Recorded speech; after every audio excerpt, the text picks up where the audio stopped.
한국 덕에 구사일생했습니다. 3대째 이어온 일본 전통 덮밥집 사장이 안도의 한숨을 내쉬었습니다. 평생 고집스레 지켜온 가업이 중국의 영향으로 문을 닫아야 할 위기에 처했지만 벼랑 끝에서 그들을 구해준 것은 다름 아닌 한국 쌀이었습니다. 지금부터 이 놀라운 이야기를 함께 알아보도록 하겠습니다. 안녕하세요. 도쿄 신주쿠의 하나미 덮밥 주인장 야마다 켄지입니다. 제가 이 사연을 보내는 이유는 단 하나, 중국 때문에 망할 뻔했던 우리 가게를 한국 쌀이 살렸기 때문에 감사의 마음을 전하고 싶었습니다. 제 가게는 할아버지가 전쟁의 폐허 속에서 작은 포장마차로 시작해 아버지를 거쳐 저에게까지 이어진 3대째 가업입니다. 올해로 15년째 이곳을 지키고 있지만 몇 달 전까지만 해도 이 가게의 문을 닫게 될 줄은 상상도 못했습니다. 하나미 덮밥의 자존심은 언제나 우리가 사용하는 쌀이었습니다.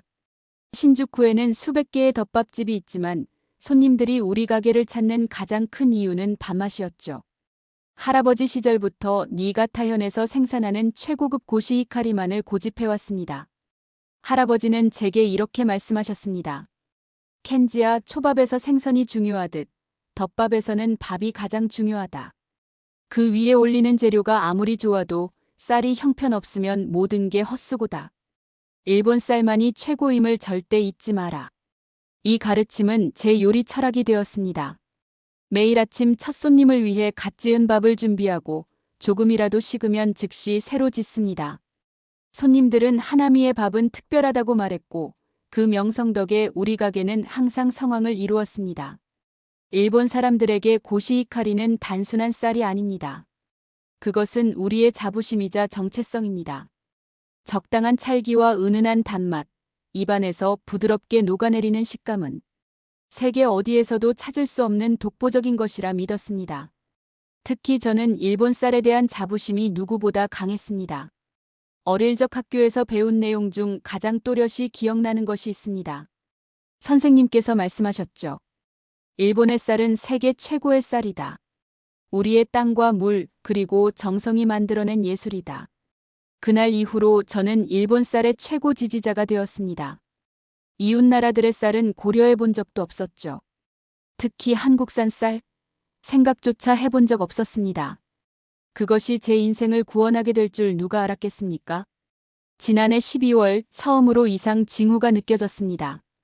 평소보다 쌀 가격이 10% 정도 올랐지만 별 문제라고 생각하지 않았습니다. 매년 있는 일이니까요.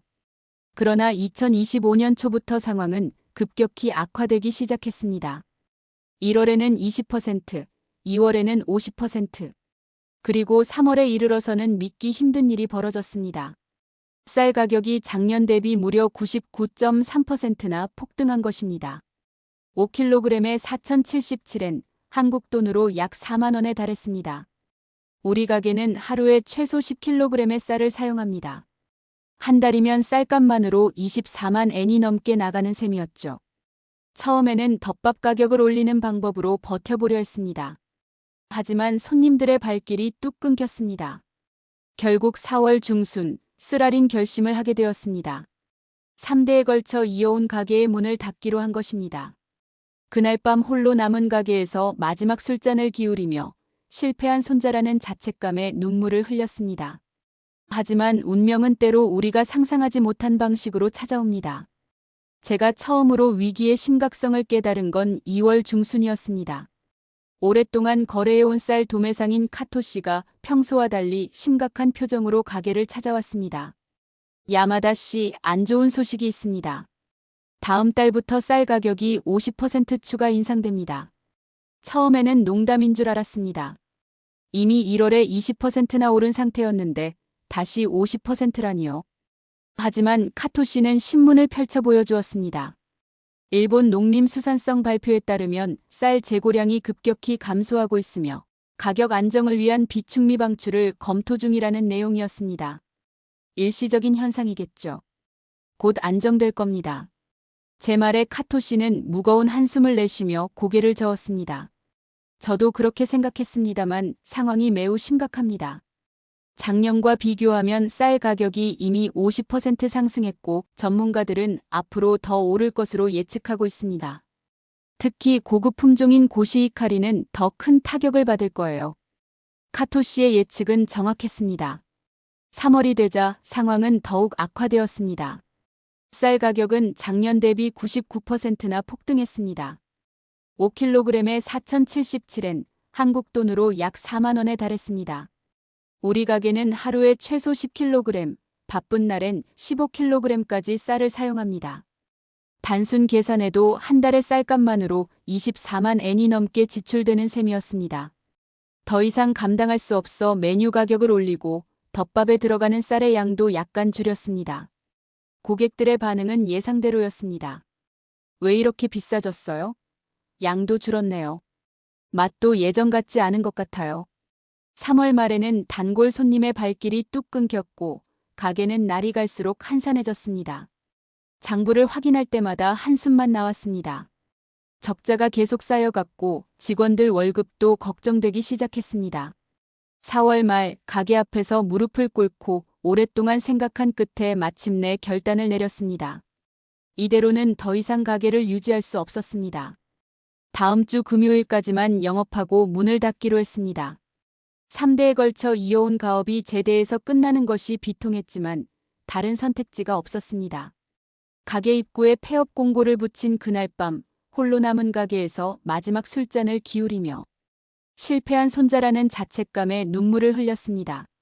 할아버지께서 시작하고 아버지께서 발전시킨 가업이 제대해서 무너지는 거라니. 그날은 인생에서 가장 긴 밤이었습니다. 폐업 공고를 붙인 다음 날, 오랜 단골 손님인 미야모토 교수가 가게를 찾아왔습니다. 그는 15년 넘게 일주일에 2번씩 꼬박꼬박 찾아오시는 도쿄대학교 경제학부 교수입니다. 야마다 씨, 폐업한다는 소식을 들었습니다. 정말 안타깝네요. 네, 어쩔 수 없습니다. 쌀 가격이 너무 올라서 더 이상 버틸 수가 없습니다. 시무룩한 표정으로 말씀드렸지만 미야모토 교수의 눈빛은 평소와 달랐습니다. 메뉴판의 가격을 살펴보던 그의 표정이 점점 심각해졌습니다. 그런데 야마다 씨, 혹시 이 쌀 가격 폭등이 왜 일어나고 있는지 아십니까? 농사 인구 감소와 기후 변화 때문이라고 뉴스에서 그러더군요. 미야모토 교수는 주변을 살피더니 목소리를 낮췄습니다. 사실 그건 표면적인 이유일 뿐입니다. 저희 연구팀이 최근 밝혀낸 충격적인 사실이 있습니다.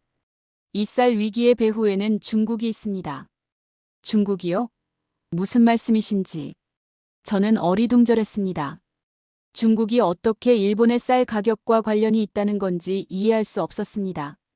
미야모토 교수는 주변에 다른 손님이 없는 것을 확인한 후 가게 구석자리로 저를 이끌었습니다. 그리고 태블릿을 꺼내 여러 그래프와 도표를 보여주기 시작했습니다. 이 그래프를 보세요. 최근 1년간 중국인 관광객의 일본 방문 추이와 쌀 가격 상승 곡선입니다. 거의 완벽하게 일치하지 않습니까? 그래프 선들이 마치 쌍둥이처럼 같은 패턴을 그리며 올라가고 있었습니다. 확실히 이상했습니다. 정말 그렇네요. 하지만 어떻게 중국 관광객과 쌀 가격이 관련이 있는 거죠? 미야모토 교수는 다른 그래프를 보여주었습니다. 이건 중국 관광객들이 주로 방문하는 지역의 물가 상승률입니다. 다른 지역보다 현저히 높습니다. 그들이 지나가는 곳마다 물가가 치솟고 있어요. 단순한 관광객 증가로 인한 수요 증가 아닌가요? 저는 여전히 의구심이 들었습니다. 많은 관광객이 오면 물가가 오르는 건 당연한 일 아닌가요? 아닙니다. 이건 단순한 관광객 효과가 아닙니다. 교수는 태블릿을 넘기며 더 충격적인 자료들을 보여주었습니다. 저희 연구팀은 중국계 기업들이 최근 일본의 쌀 유통, 회사들을 조용히 인수하거나 투자해왔다는 증거를 발견했습니다. 그들은 쌀을 대량 매입해 시장에서 격리시키는 방식으로 가격을 조작하고 있어요. 교수는 노트북을 꺼내 여러 문서와 보고서를 보여주었습니다. 중국 자본이 일본 농업 관련 기업에 투자한 내역, 중국인 관광객 증가 패턴, 그리고 쌀 가격 상승 곡선이 모두 연결되어 있었습니다. 숨겨진 투자 경로와 대량 구매 계약서, 창고에 쌓아둔 쌀 재고 사진까지 있었습니다. 제 머릿속이 복잡해졌습니다. 음모론처럼 들렸지만 데이터와 증거들은 명확했습니다. 하지만 왜 중국이 그런 짓을 하는 거죠? 단순히 일본 경제를 혼란시키려는 건가요? 이건 단순한 경제 문제가 아닙니다. 국제 정치의 한 수입니다. 미야모토 교수는 찻잔을 한 모금 마시고 설명을 이어갔습니다. 중국의 목표는 일본의 물가를 올려 금리 인상을 유도하는 것입니다. 일본의 금리가 오르면 엔캐리 트레이드가 무너지고 그러면 미국 증시에 큰 타격이 갑니다. 결국 미국의 대중국 압박이 약화되는 효과를 노리는 거죠. 저는 쌀집의 아들로 태어나 요리사가 된 사람이라 복잡한 금융 용어는 잘 이해하지 못했지만 핵심은 알 것 같았습니다. 우리 같은 작은 가게들이 중국의 거대한 경제전쟁의 희생양이 되고 있다는 것이었습니다. 처음 듣는 내용이라 믿기 어려웠지만 미야모토 교수가 보여준 증거들은 설득력이 있었습니다. 제가 직면한 위기가 단순한 경제 현상이 아니라 누군가의 의도된 전략이었다는 사실이 더 비참하게 느껴졌습니다. 그럼 정부는 이 사실을 모르는 건가요? 정부는 아직 이 상황을 제대로 파악하지 못하고 있습니다. 저희 연구 결과를 여러 차례 제출했지만 그들은 여전히 자연재해와 농업 인구 감소를 원인으로 보고 있어요. 중국과의 외교적 마찰을 원하지 않는 것 같기도 합니다. 답답한 마음에 테이블을 치고 싶었습니다. 3대째 이어온 가업이 중국의 경제 전략 때문에 무너지게 생겼는데 정부는 아무것도 모르고 있다니요. 정말 답답하네요. 그럼 저희 같은 일반 사업자들은 어떻게 해야 하나요? 이대로 모두 폐업해야 하는 건가요? 미야모토 교수는 깊은 생각에 잠겼다가 천천히 말했습니다. 쌀 수입만이 지금 할 수 있는 최선일 것 같아요. 그날 밤 교수님의 말씀을 곱씹으며 집으로 돌아왔습니다. 중국의 경제전쟁 속에서 우리 같은 작은 가게들이 할 수 있는 일이 무엇일까 고민했습니다. 결국 문을 닫는 것 말고는 다른 선택지가 없어 보였습니다. 그런데 다음 날 아침 뉴스에서 충격적인 소식이 나왔습니다. 일본 정부가 사상 처음으로 한국에서 대규모 쌀 수입을 결정했다는 내용이었습니다. 농림수산성 장관은 일시적인 쌀 수급 안정을 위한 긴급 조치라고 설명했지만 이것이 실질적으로 일본 쌀 시장의 개방을 의미한다는 것을 모두가 알고 있었습니다. 한국 쌀이 다음 주부터 대형마트와 식자재 유통업체를 통해 판매될 예정이라는 소식에 희망이 생겼습니다. 폐업 계획을 잠시 미루고 그날만 기다렸습니다. 수입쌀이 판매되는 첫날, 이른 아침부터 대형마트 앞에는 긴 줄이 늘어섰습니다. 음식점 사장들뿐만 아니라 일반 가정주부들까지 모두가 한국 쌀을 사재기하려고 북적거렸습니다. 마트에서는 혼잡을 방지하기 위해 1인당 구매 가능한 양을 5kg 2포대로 제한했습니다. 그래서 저는 비상대책을 세웠습니다. 아내와 장인, 장모님까지 총동원해서 각기 다른 마트로 흩어져 쌀을 구해오기로 했습니다. 신주쿠, 시부야, 이케부쿠로의 대형마트를 각자 담당했죠. 그렇게 해서 그날 총 40kg의 한국 쌀을 확보할 수 있었습니다. 처음 본 한국 쌀은 외관상으로는 일본 쌀과 크게 다르지 않았습니다. 포장에는 추청 품종이라고 표시되어 있었고 가격은 5kg에 2,400엔으로 일본 쌀의 절반 수준이었습니다. 일단 일주일 정도는 버틸 수 있는 양이었기에 폐업을 미루고 가게 문을 계속 열기로 했습니다. 한국 쌀로 첫 번째 밥을 지어보는 순간은 정말 긴장되었습니다. 오랫동안 일본 쌀만이 최고라고 믿어왔기에 다른 나라 쌀로 제대로 된 맛을 낼 수 있을지 의문이었습니다. 하지만 밥솥을 열자마자 퍼져나온 향기에 놀랐습니다. 외관상으로는 고시히카리와 크게 다르지 않았습니다. 조심스럽게 한 숟가락 떠서 맛을 봤습니다. 그 순간 모든 편견이 무너지는 것을 느꼈습니다. 한국 쌀은 일본 쌀과는 분명히 달랐습니다. 일본 쌀보다 찰기가 더 강했고 입안에서 느껴지는 촉촉한 식감과 고소한 맛이 인상적이었습니다. 그 찰기 덕분에 더욱 풍부한 맛이 느껴졌습니다. 가게를 다시 열었지만 처음에는 손님들에게 쌀이 바뀌었다는 말을 하지 않았습니다. 그들의 솔직한 반응을 보고 싶었기 때문입니다. 메뉴 가격도 다시 예전 수준으로 내렸습니다. 놀랍게도 첫날부터 손님들의 반응이 달랐습니다. 야마다 씨, 요즘 밥이 더 맛있어진 것 같아요. 뭔가 달라진 게 있나요? 오랜 단골인 타나카 씨가 이렇게 물었을 때 저는 솔직하게 대답했습니다. 네, 사실 한국에서 수입한 쌀을 사용하고 있습니다. 일본 쌀 가격이 너무 올라서 어쩔 수 없는 선택이었습니다. 타나카 씨는 놀란 표정을 지었습니다. 정말요? 전혀 몰랐어요. 오히려 더 맛있는 것 같은데요. 찰기가 좋아서 소스와 더 잘 어울리는 것 같아요. 이런 대화가 반복되면서 점점 더 많은 손님들이 한국 쌀에 대해 긍정적인 반응을 보였습니다. 소문이 나기 시작했습니다. 하나미 덮밥이 한국 쌀로 더 맛있는 덮밥을 만든다는 이야기가 입소문을 타고 퍼졌습니다. 한국 쌀로 영업을 시작한 지 겨우 15일밖에 되지 않았지만 가게는 이미 활기를 되찾았습니다. 오히려 이전보다 더 많은 손님들이 찾아오기 시작했습니다. 호기심에 찾아온 사람들이 맛에 반해 단골이 되었고 그들이 또 다른 손님들을 데려왔습니다. 가장 놀라운 것은 한국 쌀을 사용한다고 당당하게 밝힌 후에도 매출이 계속 늘어났다는 점입니다. 우리 가게 앞에는 최고급 한국산 추청쌀로 만든 프리미엄 덮밥이라는 간판을 내걸었습니다. 그것이 오히려 마케팅 포인트가 되었습니다. 올해 초 일본에 갑자기 닥친 쌀 부족 현상은 많은 음식점들을 위기로 몰아넣었지만 우리에게는 새로운 발견의 기회가 되었습니다. 평생 일본 쌀만이 최고라고 믿어왔던 제 자신이 부끄러웠습니다. 한 번도 다른 가능성을 열어두지 않았던 고집이 얼마나 편협했는지 깨달았습니다. 한국 쌀의 강한 찰기와 고소한 맛은 덮밥과 환상적인 조화를 이루었습니다. 특히 덮밥의 소스와 만나면 더욱 풍부한 맛을 냈습니다.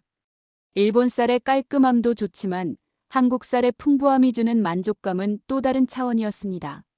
심지어 한국의 쌀 농법과 품종 개발에 대해 공부하기 시작했습니다. 한국은 기후 변화에 대비해 꾸준히 새로운 품종을 개발해왔다는 사실을 알게 되었습니다. 추청 외에도 세일미, 삼광 등 다양한 품종이 있었고 각각의 특성이 달랐습니다. 미야모토 교수가 다시 가게를 찾았을 때 제 변화를 보고 미소를 지었습니다. 야마다 씨, 마음의 벽을 허무니 새로운 세계가 보이나요? 네, 정말 그렇습니다. 앞으로도 계속 한국 쌀을 사용할 겁니다. 위기가 아니더라도요. 중국의 경제적 공격이 야기한 올해의 쌀 위기는 어느새 저에게 축복이 되었습니다. 그것이 아니었다면 저는 영원히 한국 쌀의 우수성을 몰랐을 테니까요. 한 달 만에 이렇게 큰 변화가 찾아왔습니다. 하나미 덮밥은 빠르게 회복하고 있습니다. 매출은 위기 전보다 30% 이상 늘었고 주말에는 긴 대기줄이 생기기도 합니다. 신주쿠 지역의 다른 음식점들도 한국 쌀에 관심을 보이기 시작했습니다. 몇몇 사장님들이 직접 찾아와 정보를 구하기도 했습니다. 처음에는 가격 때문에 시작했지만 이제는 그 맛과 품질에 진심으로 관심을 갖게 된 것 같습니다. 나와 같은 생각을 가진 사람들이 많이 생겼을 것이라 확신합니다. 가끔은 스스로도 놀랍습니다. 한 달 전만 해도 폐업을 앞두고 할아버지께 미안한 마음뿐이었는데 이제는 매출 상승으로 행복한 비명을 지르고 있으니까요. 한국 쌀이 없었다면 지금쯤 저는 가업을 정리하고 다른 일자리를 찾고 있었을 겁니다. 그런데 이제는 오히려 직원을 더 고용할까 고민 중입니다. 인생이란 참 예측할 수 없는 것 같습니다. 할아버지께서 시작하신 이 가게는 이제 새로운 역사를 써나가고 있습니다. 쌀의 국적은 바뀌었지만 정성과 맛에 대한 고집은 변함없습니다. 아니, 오히려 더 나은 방향으로 발전했다고 말할 수 있을 것 같습니다. 오늘도 저는 한국 쌀로 밥을 짓습니다. 그 고소한 향기가 가게 안에 퍼질 때면 이런 생각이 듭니다. 때로는 위기가 새로운 기회를 가져다 준다고요. 올해 일어난 중국의 경제전쟁이 없었다면 저는 영원히 한국 쌀의 우수성을 몰랐을 테니까요. 앞으로도 계속 한국 쌀로 최고의 덮밥을 만들어갈 것입니다. 그것이 제가 할아버지의 유산을 진정으로 계승하는 방법이라고 믿습니다. 좋은 변화를 두려워하지 않는 것, 그것이야말로 진정한 전통의 계승이니까요. 지금까지 3대째 이어온 일본 전통 덮밥집 사장님 야마다 켄지 씨의 이야기를 들어보았습니다.